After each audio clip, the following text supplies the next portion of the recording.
Hello and welcome back to the channel. Now, I often say in my videos that a lot of the so-called political parties, especially the new generation political parties, are actually briefcase parties set up to be special purpose vehicles to be used for self-promotion, with the ultimate aim of using them as bargaining chips for either a governmental position or a financial payout for the person driving those parties. I often say this, and the person I often cite as an example whenever I say this is Fela Durotoye. Well, this my theory of these so-called new generation parties being special purpose vehicles has been proven by one of the high-profile so-called new generation candidates. So please watch this clip that I'm going to play you now, and then we'll come back and we'll discuss some more. 4 more years of Buhari, we may not even have Nigeria, and we can't stand by and let that happen. Yes, you will say that we have the younger candidates who were Mogalu, Fela Durotoye, Tope Fashion and everybody, but I tell you, they can't win. You know it and I know it. But we do need to have somebody who can win and who at least can give us a chance to project ourselves for the next round or rounds. And that person, to my mind, is Atiku Abubakar. Please come out, my people. Saturday, 23rd February, we are choosing a president for this country, and I tell you right now, today, the best candidate for us is Atiku Abubakar. Thank you. So there we had Eunice Atuejide endorsing Atiku Abubakar, which goes to exactly prove my point. Eunice Atuejide is, or should I say was, one of the leading female presidential candidates for the ongoing presidential elections. Eunice, the leader of the National Interest Party, alongside Obi Ezekwesili, were the two leading female faces of this particular round of elections, and ironically, they have both had to step down, although for entirely different reasons. I first came across Eunice on Daddy Freeze's program, where she was talking about her plans for Nigeria. She talked about her plans for Nigeria. She talked about the interplay between the newer candidates, how she does not like Sowore and he cannot be trusted. She said something about that as well. She spoke about how Sowore betrayed her because she had said she had been in negotiations with Sowore and they had agreed that he was going to come over to her party to be the public face of their presidential campaign. So he was going to be the candidate, but then she will coalesce her party behind him, so she'll use her structure to drive him, and that was the plan. But then Sowore subsequently went and registered his party, and that was her gripe with Sowore. So she had that issue with Sowore. She also spoke on that program about her personal life, which was quite colorful and checkered. She spoke about Fela Durotoye, who she spoke favorably about. She said a lot of things, and one of the things that she also made sure to make mention of was the female candidate angle.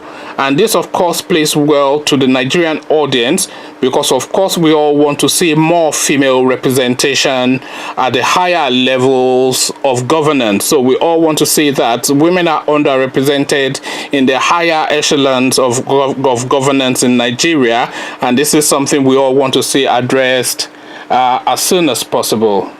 And incidentally, although a lot of our politicians speak about our female empowerment, it is actually only Kingsley Moghalu amongst the leading candidates has actually acted on this, because he of course picked a female running mate as his vice president running mate. So going back to Eunice though, this betrayal of the trust that Nigerian youths have reposed in her is a real setback for the new breed type of politics that Nigerians have been clamoring for. And people like Sowore, by the way, are spearheading this drive. So there's been a real clamor for a new breed, a new type of politics, which we're all hoping that will come under this newer crop of candidates coming through.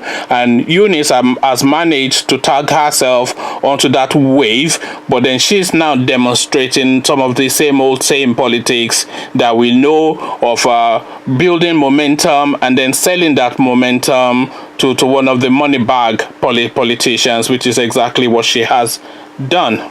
And to be fair, Sowore has always hinted at this. Whenever they ask him why he is reluctant to form a coalition with other younger candidates, Sowore had always given coded answers, which hinted at the fact that a lot of these so-called parties are just there for the dollar end of it. And Eunice has really just proven him right. So Sowore, whenever Sowore goes on all of these programs that he goes on, and they say, oh, why don't you come together with the newer candidates, because then you form a stronger body, a more potent body. He's always hinted at the fact that, look, a lot of these people have agendas which does not align with mine. And this really is now what we are seeing playing out with what this Eunice lady has done. But Eunice, of course, is not the only one to have done this. Some of you may recall a certain chap called Ahmed Buhari, the 41-year-old leader of the Sustainable National Party. He also used to sofa surf all the television and media outlets in Nigeria, blowing big grammar, etc. So he also was saying, oh, I am the face of the future, I'm going to change everything, bring in a new brand of politics. Well, this 41-year-old Ahmed Buhari has now gone to endorse Muhammadu Buhari as his preferred candidate. So he also has gone to sell off the profile that he has built as a presidential candidate aspirant, or however they are termed. So you see, it is pretty much a case of everything changes but stays the same. So if we ring-fenced Omoyele Sowore and Kingsley Moghalu and remove them away slightly, then really we don't really have any newer generation candidates, because a lot of these candidates really are in it for the payout. They're just in it for the money, and we've seen that play out now in two examples that we cited in this very short video. And obviously I'm still waiting, and we will still see how Fela Durotoye is going to cash his own check as well, because obviously he's also in it for the money as well, because Fela Durotoye has no real thought of being the Nigerian president. There's no real, I don't think there's a belief there that he's going to be the Nigerian president. I think that's a fair comment to make. I don't think even he thinks that's going to happen, and I don't really think that's what his intentions are either. So I think his intentions are to build his profile up and then to see what can be made of that after the elections has been and gone. So we've already seen people cash in already before the elections has taken place. So Eunice Atuejide has gone to take her check, Ahmed Buhari has gone to take his check, and then the rest of them they've probably taken their checks privately and gone quietly.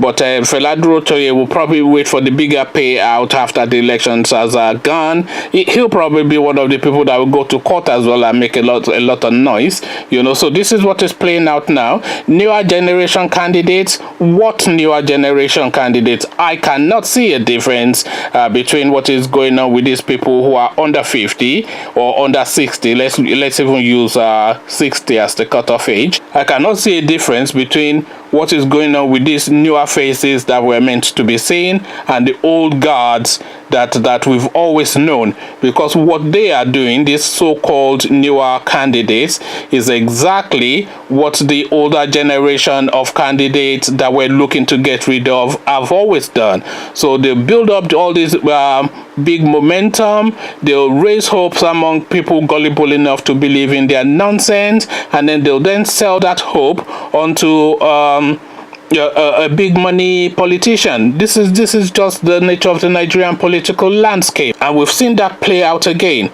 So we have this 41-year-old Ahmed Buhari, who is meant to be like a real young upcomer, selling his conscience to 80-year-old Muhammadu Buhari, a real old guard, a military man, a binary chap who only knows yes or no, a soldier man, you know, so it's a complete different mindset it should be, but he's found enough to be able to endorse Buhari, and whatever he has found has certainly made his bank balance bigger, you can a lot fatter, you can be sure of that. So there you have it. Eunice Atuejide endorses Atiku Abubakar, Ahmed Buhari endorses Muhammadu Buhari. Everything changes but stays the same. What say you? Have those conversations with me in the comment section. This is really where we get into the meat of it. So I'll leave you here, meet you there, and I'll say peace.